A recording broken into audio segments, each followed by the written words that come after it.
Цилиндр, конус, қиық конус, толық бетінің ауданы. Толық бетінің аудандарын сіздер білесіздер. Қандай цилиндр мен конустың жазбалары бүйір беті мен толық бетінің аудандарын есептеу.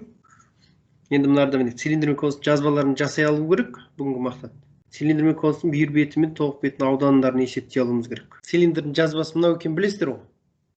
Қандай фигураларда тұр цилиндрдің жазбалары? Дөңгелек және төртбұрыш. Екі дөңгелек пен төрт бұрыштан тұр, сондықтан да мына жиналған түрдегі ауданы мынадай болса, формуласы мынара 2πr, мынара h, сондықтан 2πr h шықты. Ал мынау екі дөңгелек, мынанікі πr квадрат, ананікі да πr квадрат. Енді мынаны просто есептей салыңдаршы, не болады жауабы жылдан 1 минут. Екі табандардың аудандары 2π болып тұр, Иә. Қосылған 2πr h, 2π, еріміз 1, биіктігіміз 4 емес пе? 4. Сол кезде 10π ма? 10π. 10π яқты, Сол кезде бүйір бетінікі қанша өзі? Бүйір беті ғана. Табаны қанша болды? Жеке-жеке айтар болсақ. Табаны 2π, бүйір беті 8π. Жоқ, табаны, бір табаны деймін, бір табаны. Пи? Пи ғой, Иә. Пи көбейтілген 1-дің квадраты, пи. Мынау? 8π. 8π. Енді қараңыздар. Қазір мен мынаны сілтемесін жіберейін сіздерге. Қараңыз, цилиндр фигурасын біледі. Жалпы цилиндрді білсеңіз, ол жайлы есеп шығара аласыз. Яғни ондағы белгісіз элементтер табу, мына бір есептер шығарғанда. Осьтік қиманы біледі, және оның ауданы табу, бүйір бетінің ауданы, толық бетінің ауданы. Міне, негізгі основной мақсаттар осы. Чатқа жіберсең, Мына жердегі чатқа жіберейін. Сразу кіріп орындайық.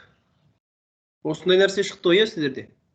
Классыңызды таңдап, атыңызды жазып, ары қарай кірісе берсеңіз болады. Егер кімде-кім шығара алмай жатса, сразу обращайтесь, осы жерде бытшын шығарып шығарамыз. Кәне, біріншіні шығарып көрейікші.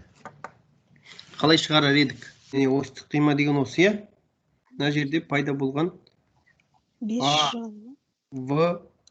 A1, V1 деген төртбұрыш бізде осьтік қима.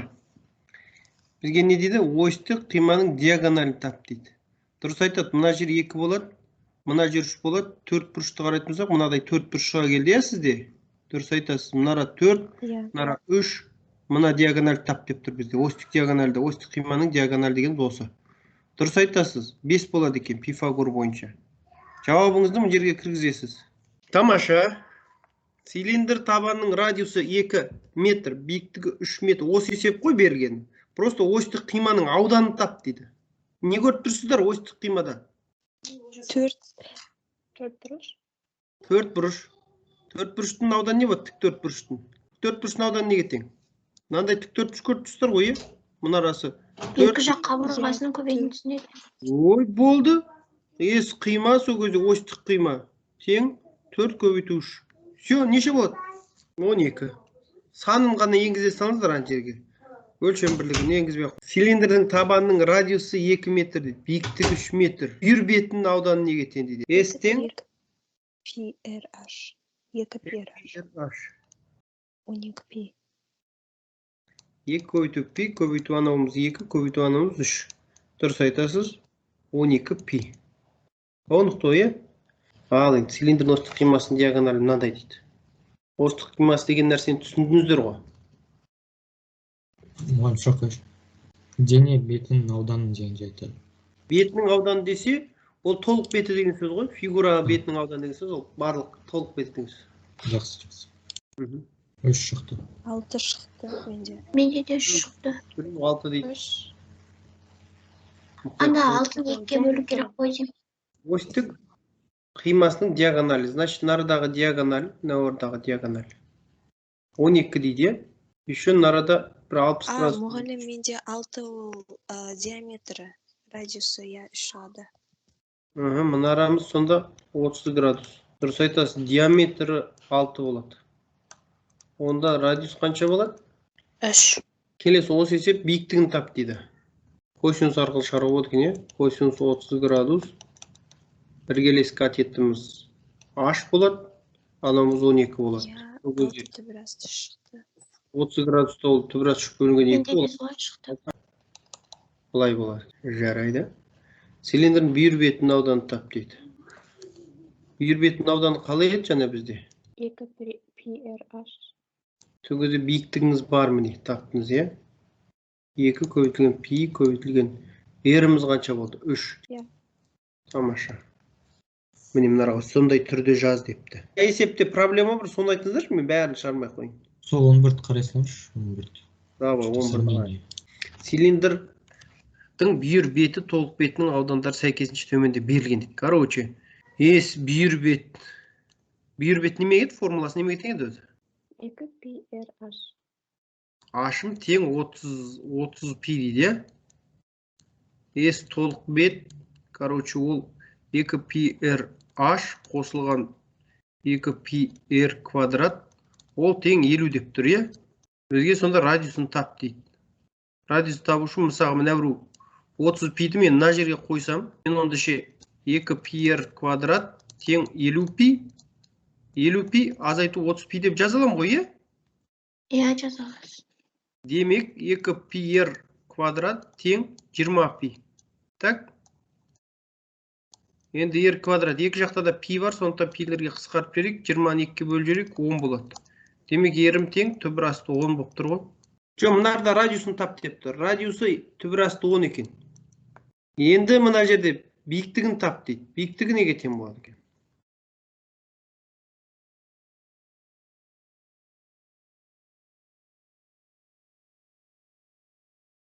Биіктігін қалай табамыз? 2 пи Бойынша. RH тен 30 пи дегенмен таба саламыз. PH тең 30 пи, иә? Пи мен пиді қысқарып жіберейік. Иә. Просто ғана, иә? 15 бөлу түбір асты 10 деп қалдыруға болады, в принципе. Немесе 1,5 түбір асты 10 деуге болады екен, иә?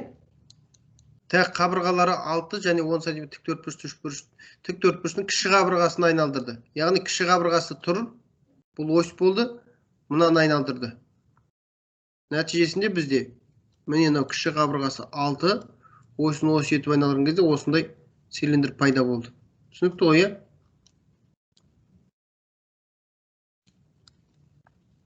Сонда бізде биіктігі 6, радиусы 10 болып қалады ғой.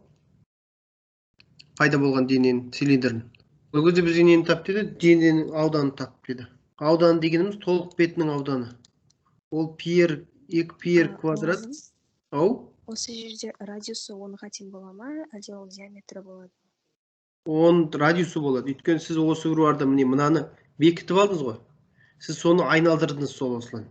Айналдырған кезде бүйтіп, былай. Осы несі 10 деген не айналып шығады ғой. Радиусы 10 болады. Сол кезде толық бет дегенім, бетінің ауданы десе ол толық бет деген сөз балалар. Мысалы кейін прораб, немесе архитектор болатын болсаңыздар, сіздерге осының бетінің ауданы тауып берші, осыған қаншама, мысалы бір цистернаны қаптау үшін қаншама не керек дейді, пластик немесе бір материал керек десе, сіздер осылай шығарасыздар. 10-ның код 100, 100-ді 2-ге өтсек 200 пи, 10, мынауымыз 10, 20, 20-ны 6-ға көбейтсең, қанша? 320 ма?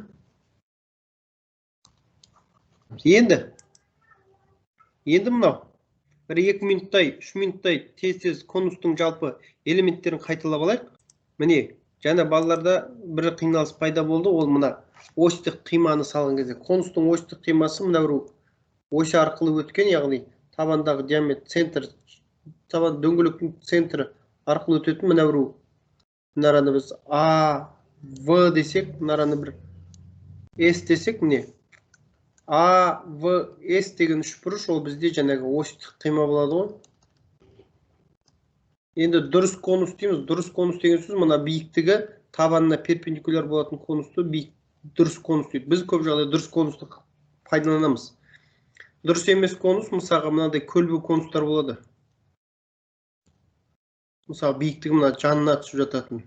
Мысалға біздің ана недегі Астанадағы хан шатыры Біз қазір осындай дұрыс конустарға есеп шығарамыз. Дұрыс конуста міне осьтік қимасы тең бүйірлі үшбұрыш болады, міне дұрыс өздеріңіз көріп тұрғандай. Мынасы мен мынасы деген. Мынасы диаметрі оның табаны тең бүйірлі үшбұрыштың. Енді мынау қима болған кезде де айырмашылығы сол, конустың екі табаны болады. Және оның осьтік қимасы тең бүйірлі трапеция болады. Міне. Осьтік қимасы тең бүйірлі трапеция болады. Осындай нәрселер бар. Конустың биіктігі, мына жердегі биіктігі мынау. Одан кейін жасаушысы міне slant height дейді, яғни ол көлденең биіктігі дейді, немесе оны біз жасаушы деп атадық. Түсінікті ғой, бүйір бетінің ауданы PRL. Мына жердің ауданы міне мынау ораны. PRL болады да, оған мына табандағы PR квадратты қосқан кезде толық бетінің ауданы шығады. Мынау бүйір беті, сонымен бүйір беті. Мынау ес табаны. Түсінікті ғой. Мынау жазбасы конустың. Мынау жасаушысы. Ал мынау екі пер деп, неге мынара екі пер деген сұрақ туындайды ғой? Себебі ол мына табандағы шеңбердің, мына табанда жатқан шеңбердің ұзындығы мынау. Өйткені мынау табанда жатқан шеңбер тұр ғой, міне мысалы конустың міне мынарда. Осы шеңбердің ұзындығы табиғатында екі пер елға тең емес пе? Екі перға. Шеңбердің ұзындығы. Екі перға тең ғой. Яғни осы табандағы шеңбердің ұзындығы ол бейтіп жазылған кезде мынадай болады. Жазбасын сал десе, конустың міндетті түрде осылай салу керек балалар. Қандай да бір не салып, сектор салып, соған жанастырып салу керек. Мына жерден болсын, мына жерден болсын, ортасынан болсын, әйтеуір мына табаныңыз сізде жанасу керек қой. Себебі ол бейтіп басқа жатқан кезде қақпақ сияқты ашылады ғой. 36 біраз түшпей ме?